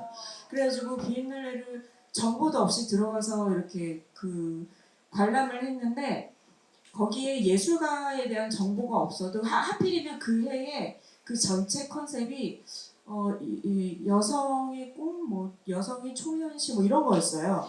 그래가지고 물론 거기 참여한 작가들 중에는 남성, 여성이 다 섞여 있었는데 정말 희한하게도 그러니까는 꼭 성별하고 관계없이 작품을 굉장히 멋지게 관람을 했는데 그냥 딱 보면은 여자가 만든 걸 알겠더라고요. 그게 더 좋아서가 아니에요. 더 멋지고 아름다워서가 아니라 그게 뭔지 알겠는 거예요. 알아보는 거죠. 알아보는 거예요. 이 작품에서 막 부르짖고 있고 막 뭐를 나한테 던지고 있는 게 뭔지 내가 알겠는 거예요. 그래서 제가 그때 되게 이게 참 신기하다는 생각을 했어요. 그래서 우리는 연결되어 있구나. 시대와 상관없이 지역, 나라와 상관없이 연결되어 있구나라는 경험을 그때 했던 것 같아요. 너무나 멋진 말로 이제 맺어주셔서 저희 이제부터는 우리 객석에 계신 독자분들도 정말 질문하고 싶은 게 많으실 것 같아요. 그래서 손들어서 질문을 해주시면 그리고 또 좋은 질문 해주신 분들께는 오늘 오신 선생님 감독님께서 친필 사인도 해주시기로 했으니까 물론 제일 좋은 질문을 해주신 분들께만 그래서 손 들어주시겠어요? 지금 저랑 눈 마주치신 선생님 독자님 예. 다음 두 번째로 하실게요. 안녕하세요. 오늘 말씀 너무 잘 들었고요. 책도 너무 재밌게 읽었습니다. 제가 인생을 좀 단순하게 살아서 막막하게 느낀 적이 별로 없었는데 딱 두 번 느낀 게 20살 때랑 요즘이었어요. 그러니까 뭔가 저도 여고여대를 나왔거든요. 근데 아시죠? 여고여대에서는 선배라는 말을 잘 안 쓰고 다 언니, 동생으로 부르잖아요. 제가 근 7년간을 언니들과 여자 동생들 사이에 있다가 지금 취업을 해서 사실 저도 기자거든요. 그래서 취업을 해서 나와보니까 여기는 언니가 없는 거예요. 근데 이제 동생들은 먼저 취업한 사람으로서 뭔가를 끌어주길 바라고 근데 나는 언니가 없고 그래서 진짜 막막하던 차에 이 책을 읽으면서 나만 그런 게 아니구나. 그리고 뭔가 그래도 조금 버티다 보면 언니도 생기고 내가 언니가 될 수 있겠구나라는 걸 좀 느껴서 그리고 오늘 이 이야기를 들으면서 그걸 좀 느껴서 여기 언니들 계시죠? 네, 그래서 좀 괜찮구나라는 생각을 하게 됐고요. 저는 사실 세 분 뭐 감독님, 유나 선생님, 작가님 다 너무 좋지만 언젠가 제가 누군가를 다시 만나야 된다면 저는 사실 작가님을 제일 뵙고 싶을 것 같아요. 왜냐면은 같은 기자를 활동을 하셨고 이런 책을 내셨다는 거, 책을 읽으면서 저도 진짜 이 인터뷰이들에 대한 감정이 엄청 애정이 있으시구나. 그래서 저도 이런 애정다운 글을 나도 언젠가 쓰고 싶다 기자로서 그런 생각을 해서 언젠가 다시 뵈면 꼭 다시 뵙고 싶은데 그런 의미에서 만약에 세 분도 뭔가 내가 다시 만나고 싶었던 언니나 아니면 뭐 동생이라던가 아니면 뭐 작품 속의 캐릭터도 좋고요. 뭐 그런 게 있으신지가 좀 궁금했습니다. 일단 저 먼저 답변 드리면 저는 항상 이경미 감독님의 영화 속의 여성들 간의 관계에 집중을 하는 편이거든요. 그래서 저는 그 미스오당무에서 이제 미숙이랑 종이가 양미숙이랑 그 종이라는 친구가 되게 서로 찐따 애인이라는 희한한 관계로 웃기면서 이제 막 그 서로를 업어주고 하면서 막 그런 눈물 어린 하지만 웃긴 그런 동작들을 하잖아요. 그런 걸 보면서 저도 항상 나에게도 종이 같은 미숙이 같은 존재가 있었으면 좋겠다. 우리는 조금씩 찐따성이 있고 우리는 누구나 조금씩 부족하지만 그럴 때 내가 왕따일 때 왕따 애인 해줄 수 있는 그런 관계가 되는 사람이 있었으면 좋겠다. 이걸로 저의 답변을 마무리하겠고 기자 생활도 화이팅입니다.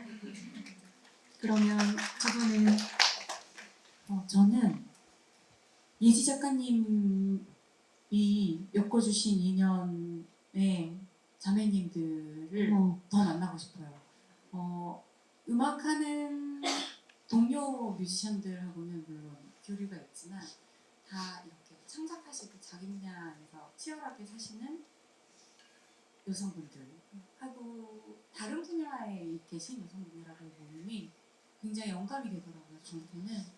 그래서 만들어주신 모임이에요. 자매님들하고 너무 좋죠. 근시일 내도 네, 뵙고 싶습니다. 근시일 내. 네. 사실 저번엔 정석영 작가님 작업실에서 모였는데 이번에는 유나 선생님 되게 초대해 주시겠다고 했는데 모이기로 했는데 다들 너무 일정이 바쁘셔서 네. 시간이 안 모아지는데 언젠가, 네. 다시 한번 추진해 보겠습니다. 감사합니다. 잘 부탁드립니다. 유나 선생님 댁에. 제가 다음 주에 긴 휴가를 떠나거든요. 그래서 저 만나고 싶은 여성은 저는 제가 예를 들면은 마가렛 에드우드의 시녀 이야기를 그 이야기를 어렸을 때 딱 그 얘기를 접했을 때 그 얘기를 아시는 분들은 잘 아시겠죠. 어쨌든 간에 그 얘기를 딱 그 로그라인을 접했을 때 너무 무서웠거든요. 너무 무서워서 이 이야기를 근데 제가 그 이야기를 어떤 남자한테 얘기했는데 제가 느끼는 것만큼 공포를 느끼지 않더라고요. 그래서 그래서 제가 그때 이게 성별이 다르기 때문에 느끼는 다른 공포가 있구나 그런 것을 그때 처음 느꼈었는데 그래서 마가렛 우드 작가 한번 만나보고 싶고 그다음에 제가 좋아하는 여자 작가들 찰리 잭슨 찰리 잭슨의 책을 읽을 때면은 이거 내가 하고 싶었던 건데 이 사람이 다 했네 그런 생각을 갔거든요. 그래서 죽은 사람들 만날 수 있다면 너무 재밌는 답변이었네요. 네. 아까 저기 체크분이 안녕하세요. 우선은 너무 놀랬던 게 제가 열심히 질문을 하고 싶어서 고민했던 게 방금 이제 기자님이 질문해주신 내용이어서 나 질문 뭐하지? 지금 고민하고 있었는데요. 제가 세 분께 또 그럼 두 번째로 질문드리고 싶은 건 나의 노년의 여성으로서의 모습으로 봤을 때 내가 눈을 감기 전에 네 노년이 된 나에게 좀 물어보고 싶은 거라던가 해주고 싶은 이야기가 있다면 어떤 게 있는지 궁금합니다. 저 이거 제가 좀 생각해왔던 거라 제가 먼저 빠르게 저는 항상 핑크색으로 염색을 해보고 싶었거든요.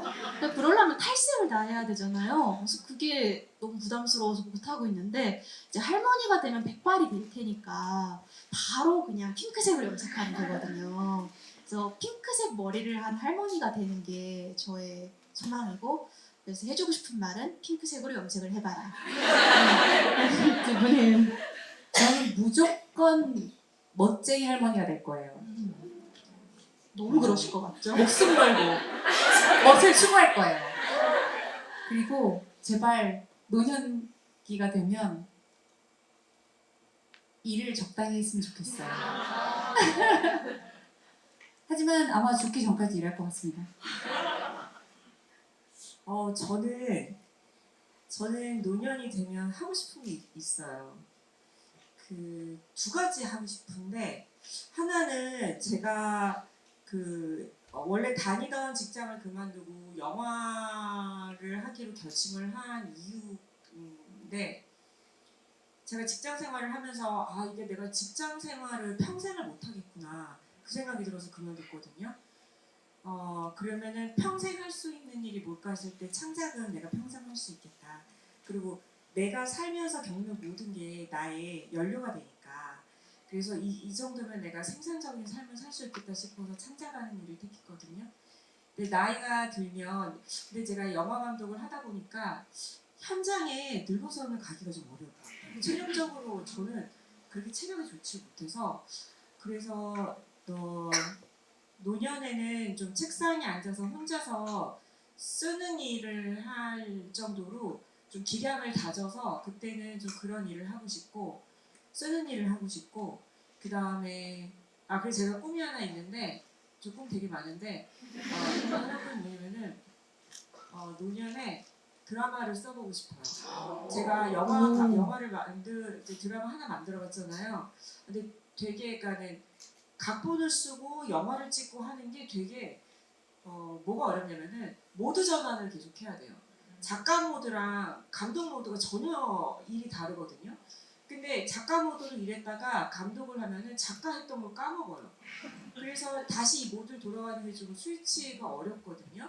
그래서 드라마는 난 드라마를 한다면은 연출 말고 쓰는 걸 하고 싶은데 이거는 드라마는 확실히 좀 시간이 훨씬 많이 들어가는 일이라서 노년에는 책상에 앉아서 그러니까 무슨 그런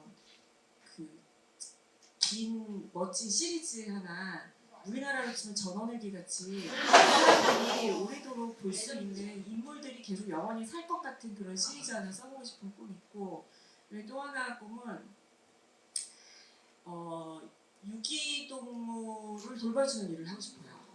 그래서 지금은 내가 여력이 안 돼서 3마리밖에 못 돌봐주고 있는데 최근에 또 아기 고양이 한 마리 또 하나 구조하셨고 3마리밖에 못 돌보고 있는데 좀 어떤 재력을 좀 갖추고 그다음에 나면은 좀 동물들을 좀 도와주는 일을 하고 싶어요.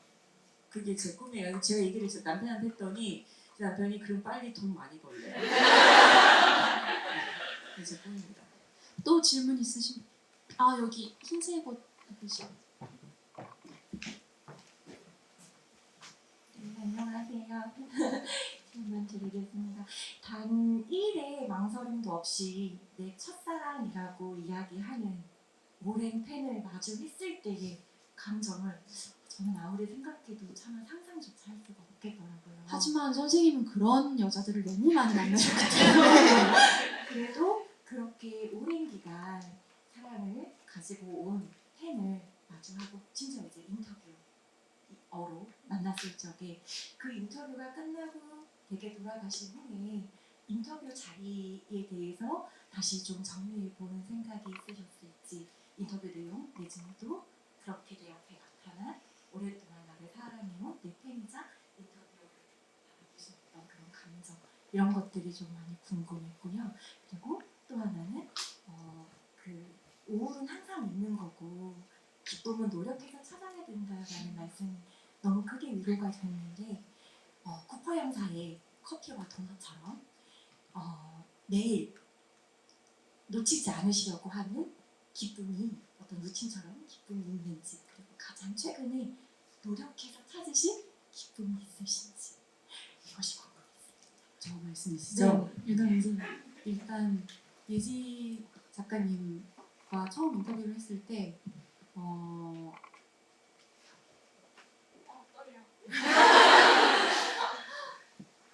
더 정신 똑바로 차려야 되겠다 생각했어요. 그러니까 저는 그냥 아무 생각 없이 저 하고 싶은 일을 하고 있다고 생각했는데 이렇게 뭔가 오랫동안 사랑해주시고 영향을 받았습니다 하고 말씀을 해주시는 분들이 계시니까 좀 더 괜찮은 사람이 되자라는 생각을 진짜로 그때 많이 했고요. 덕분에 감사합니다. 그리고 저는 매일 먹는 거에서 즐거움을 많이 찾아요.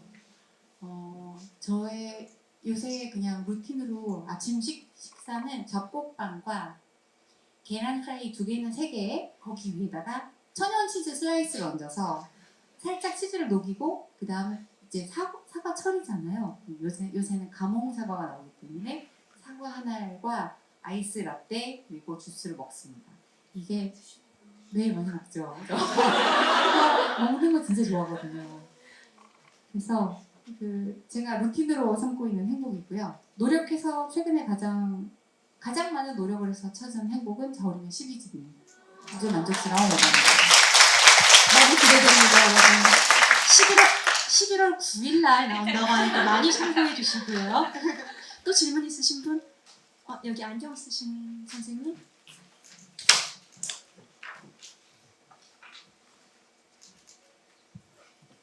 네, 안녕하세요. 토크 들으면서 에디터님을 엄청 부러워하게 되었는데요.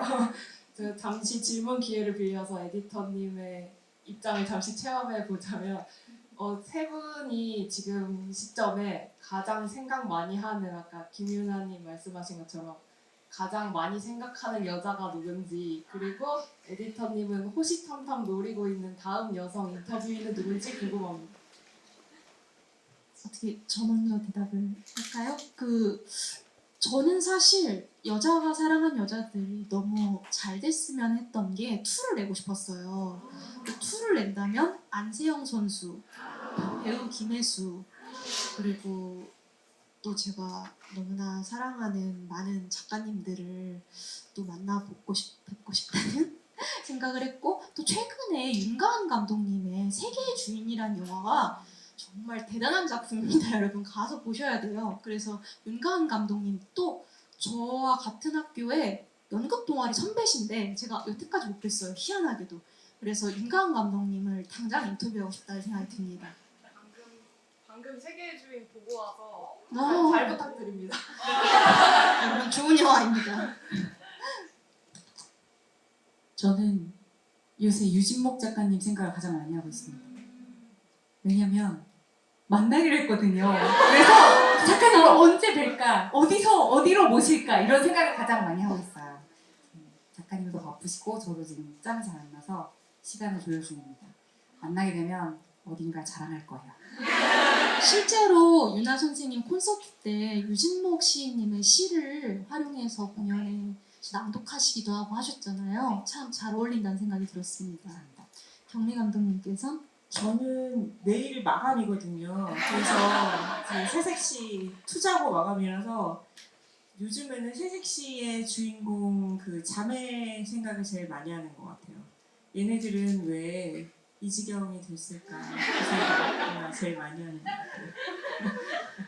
새색시 투자 반드시 좋은 곳에서 잘 되길 기원하면서 꼭 만나볼 수 빠른 시일 내에 만나보고 싶습니다. 자, 그리고 또 질문 너무 많은 분들이 들어주셔서 여기 계신 분?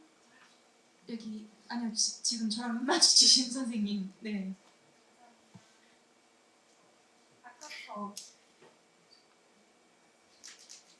질문할 생각에 심장이 콩닥콩닥 거리는데 집에 가면 후회할 것 같아서 제가 유나님이 저의 롤모델이자 굉장한 팬이거든요. 제가. 근데 제 친구가 얼마 전에 동상이몽을 보고 유나님도 우리랑 똑같구나 라는 얘기를 하더라고요.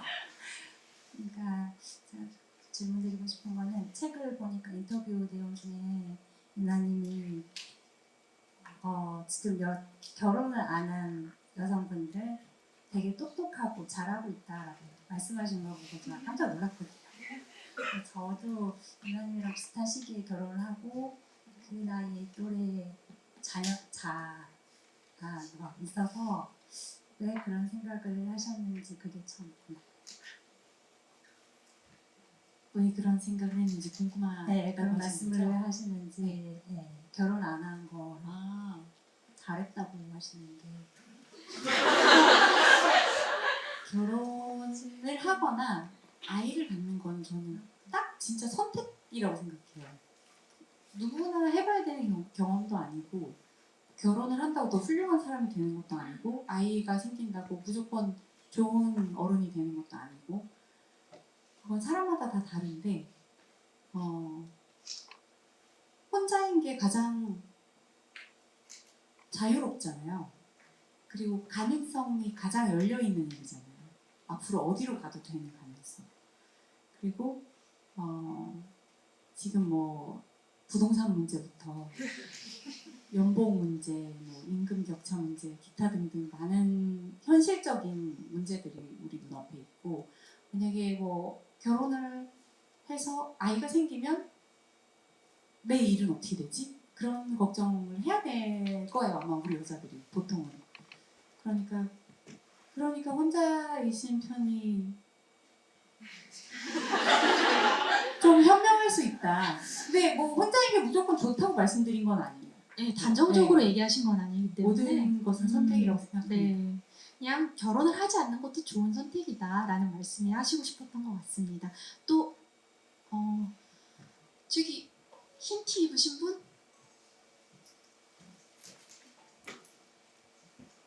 네, 안녕하세요.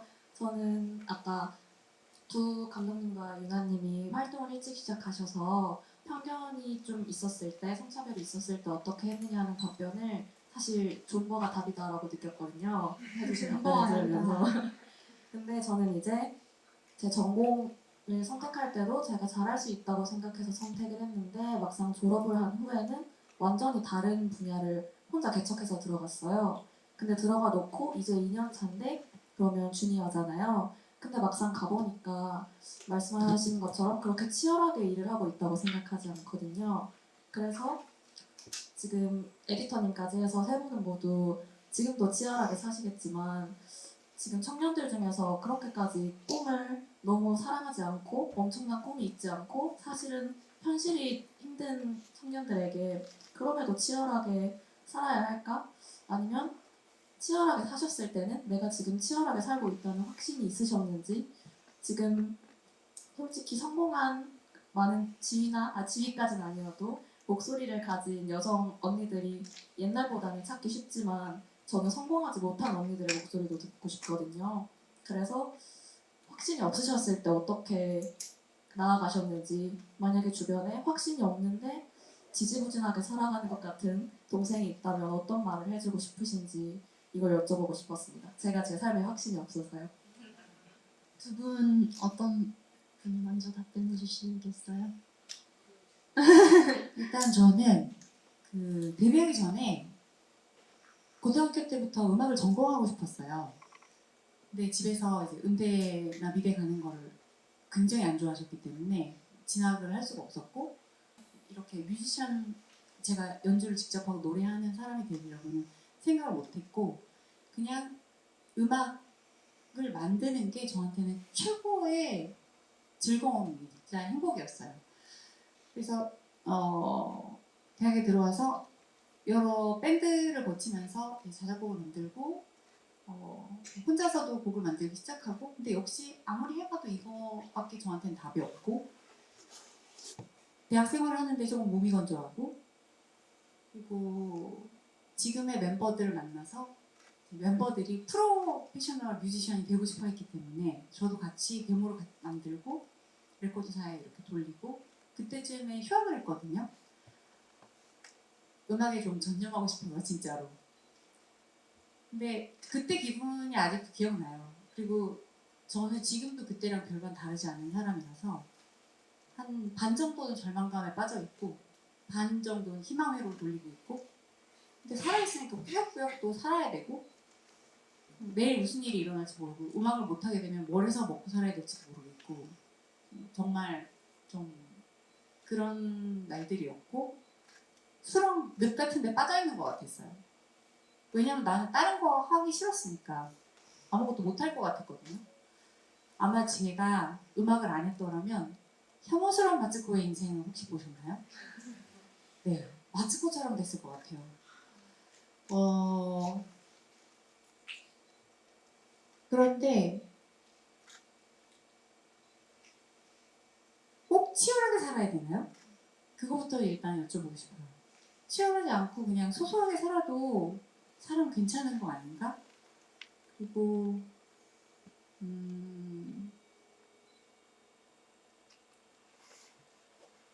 질문이 두 가지였나요? 죄송해요. 제가 말하다 보니까 또 저도 좀 횡설수설을 했는데 네. 지금 치열하게 살지 못하는 것 같아서 약간 내가 뒤처지고 있고 내가 여성들의 힘이 되지 못하는 게 아닌가? 내가 시대에 묻힌 여성들을 답습하고 있는 게 아닌가? 이런 생각을 하는 어린 여성이 있다면 어떤 말씀을 해주고 싶은지. 그래서 만약에 비슷하게 저처럼 음악을 굉장히 하고 싶은데 길을 찾지 못하고 어디로 가야지 성공할지 모르는 여성이 있다면 저는 항상 같은 조언을 해요. 음악을 열심히 하라. 하지만 먹고 살기 일을 해라. 음악으로 잘 된다는 보장이 없으니까 당신이 뭘 해서 먹고 살지를 준비하고 꿈을 동시에 쫓아라라고 조언을 하거든요. 그게 가장 현실적인 방법인 것 같아요. 네, 저는 제가 하고 싶은 말을 하셨는데 저도 비슷한 생각인데 치열해야 될 필요는 없어요. 그러니까 그냥 어떤 사람은 치열하게 사는 걸 좋아하는 사람이 있고 치열하게 사는 거에 적성이 안 맞는 사람도 있거든요. 그래서 기본적으로 치열해야 된다, 치열한 게 맞다라는 생각은 저는 좀 잘못된 생각이라고 생각하고요. 그런데 치열할 필요는 없지만 내가 내 삶을 이해하는 노력은 필요하다. 나는 어떤 삶을 사는 게 내가 맞다고 느끼고 충족감을 느끼는지 내 삶을 이해하려고 하는 노력은 필요하다. 그거는 좀 중요한 것 같아요. 네, 좋은 답변 해주셨고요. 그 마케터님, 저희 질문 몇 개 더 받을 수 있어요? 하나 너무 아쉽지만 저희 마지막 질문 받고 마무리해야 될 것 같습니다. 정말 절실하신 분들 손 들어주세요. 어떤 분들이 저기 너무 애타게 회색 옷 입으신 안경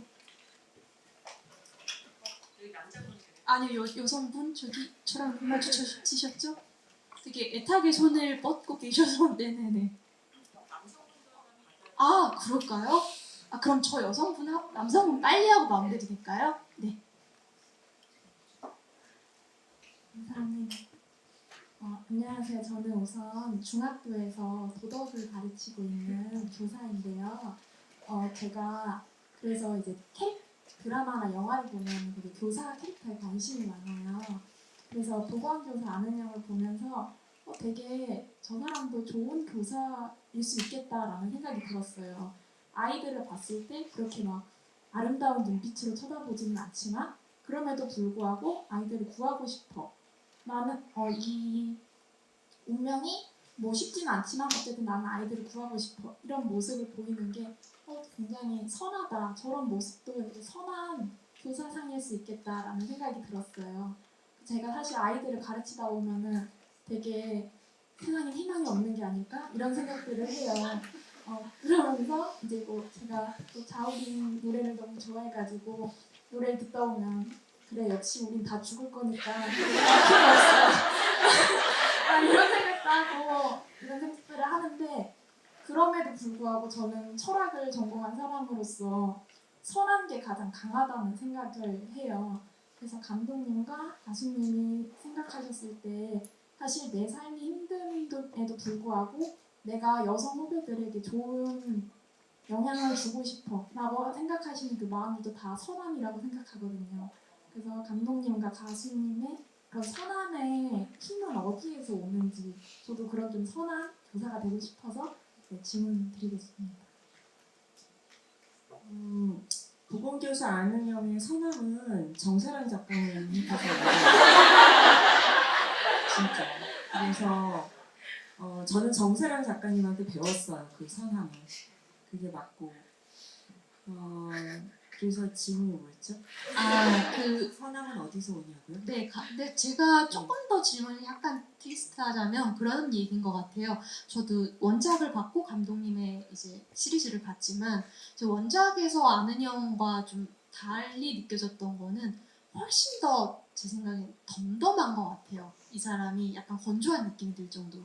그래서 그렇게 제가 생각하기에는 이제 아는 형이라는 선한 의지를 가진 사람을 좀 더 무덤덤하고 툭툭 치면서 한국말로 해 이런 조금 과격한 언사도 하는 사람으로 나름의 감독님의 선함을 보여주신 거잖아요. 그래서 그렇기 때문에 감독님에게 그런 선함의 힘이란 어떤 걸로 느껴지시는지 여쭤보면은 그게 답이 될 것 같은데 그죠?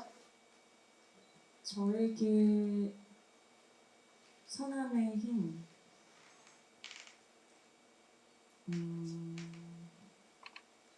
저는 좀 그러니까 아는 형이 이렇게 좀 무심하게 툭툭거리면서 이런 캐릭터가 나오게 된 데에는 그거는 좀 제 영향이 있는 것 같은데 저는 좀 밝고 선하고 아름답고 이런 것들을 그 본연 그대로 표현하는 것을 되게 쑥스러워하는 편이에요. 좀 창피해하고. 네, 그러다 보니까는 그 캐릭터가 조금 더 무심하면서 그러나 선함을 가지고 무언가를 지키고 싶어하는 인물로 나온 것 같아요. 근데 저는 저의 선함의 힘은 저는 창작을 할 때 나오는 것 같아요. 그러니까 제가 이야기를 만들 때 저희 이야기의 주인공은 늘 고난에 처한다는 말이에요. 그러면은 인물은 제가 이야기를 만들면서 이야기를 재밌게 만들기 위해서 인물은 굉장히 딜레마에 계속 빠지고 해답이 없는 상황에 계속 처하는데 거기서 무언가를 돌파해야 나가야 되거든요. 그러면서 결국 도달했을 때 인물이 무엇을 얻을까 하면은 저는 늘 그 답을 사랑에서 찾기는 해요. 그것이 꼭 이성 간의 사랑만 아닐 뿐이지 어떤 자기가 가장 품기 어려운 인물을 안는다던가 절대 친해질 수 없는 사람과 친구가 된다거나 이런 식으로 제가 이야기를 만들면서 그럼에도 불구하고 발견하는 휴머니즘을 끝까지 놓지 않으려고 하는 것이 저는 제가 그 이야기를 통해서 제가 제 선함을 찾아가는 것 같아요. 너무 멋진 답변이시네요. 지금 감독님께서 그 말씀하신 남성분 제가 잘 안 보였는데 누구셨죠? 안정수 신분. 네네. 네, 마지막으로 질문 받고 마무리하겠습니다.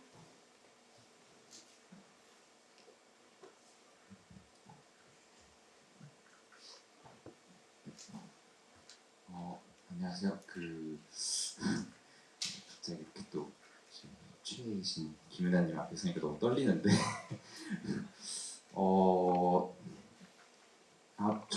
제가 이제 작년에 취업을 해서 이제 막 한창 좀 회사에 적응하고 그런 생활을 좀 하고 있다 보니까 계속 뭔가 이 일을 앞으로 30년 동안 내가 할 수 있을까? 혹은 계속 좀 앞으로 내가 어떤 사람을 대화할까? 어떤 삶을 살아갈까에 대한 질문을 계속 하게 되는 편인 것 같아요.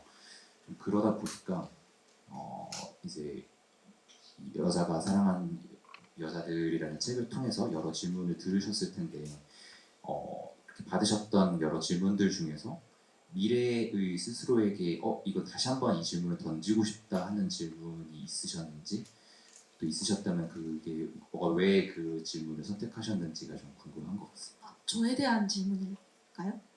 세 분 모두. 다시 던지고 싶은 질문? 네. 이 질문이 네네. 이 질문에 대한 답변은 나는 지금 이렇게 했는데 음. 미래에도 과연 같은 답변일까? 아, 하면 그러면 두 분께서 그때는 이렇게 말했지만 저희가 인터뷰한 지도 몇 달 그리고 이단 선생님 한 1년 지났으니까 뭐 조금 지금으로선 다른 답을 할 수 있겠다 싶은 질문을 찾아서 답변을 해주시면 마무리가 될 것 같습니다. 일단 직장생활 좀 즐겁게 하실 수 있기를 바랍니다. 취업이란 건 어렵잖아요. 일단 취업 되셨으니까 파이팅입니다. 감사합니다.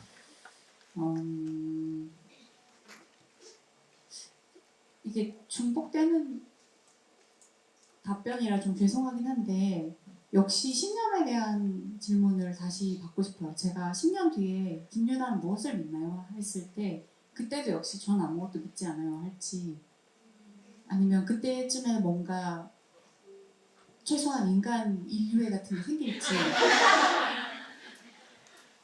그 질문을 미래에 제가 저한테 던지고 싶네요. 제가 10년 뒤에 꼭 다시 인터뷰를 할 수 있도록 노력하겠습니다. 저 지금 막 봤는데 지금의 이경미가 소녀시절 이경미를 만나서 해주고 싶은 말이 있나요? 걱정하지 않아도 지나가 이른 골로가 너무 걱정하지 마시고 이렇게 답변을 했는데 이 답변도 그 여전히 유효한데 그 오늘 씻으면서 문득 생각했는데 나는 왜 어렸을 때 내가 예쁘다는 생각을 안 했을까? 그러니까 예쁘다는 게 진짜 얼굴이 예쁘다는 게 아니라 왜 내가 예쁘다는 생각을 안 했을까라는 생각이 들어요. 늘 그래왔어요. 초등학교 때도 그렇고. 그래서 그때 나를 만나면 경미야 너 예뻐.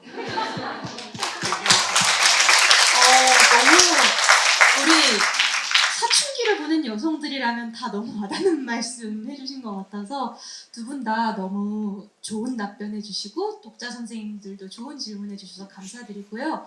두 분께서 한 분씩 이제 본인의 마음에 와닿은 질문을 해주신 독자분들을 좀 뽑아주시면 저희가 이제 그분들께 직접 사인해드릴 수 있도록 이렇게 시간 마련해드릴 텐데 지금 그 저기 성함의 힘이 어디서 오는지 질문하시는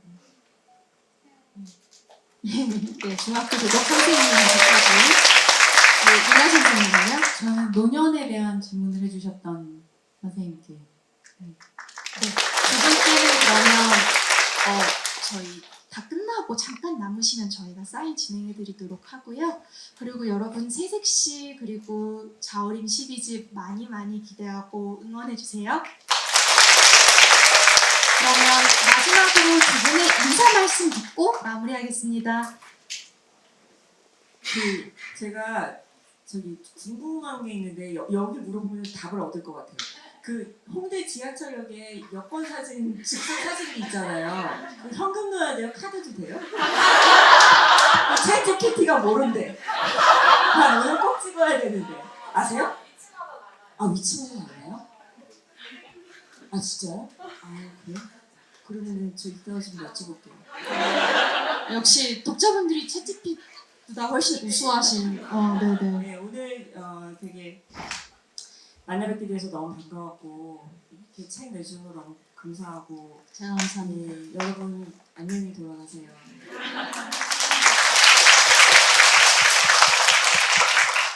네, 저도 감독님 다시 뵈서 너무 즐거웠고요. 감독님 오신다고 해서 온 거예요. 저 진짜. 저는 네. 오신다고 해서 왔어요. 서로가 서로를 보러 오셨습니다. 그리고 에디터님 정말 언제 봐도 사랑합니다. 너무 즐거웠고요. 이혜지 작가님은 책 많이 사랑해 주시고 소문 많이 내주세요. 여자가 사랑하는 여자들. 이 소문 좀 많이 내주세요, 여러분.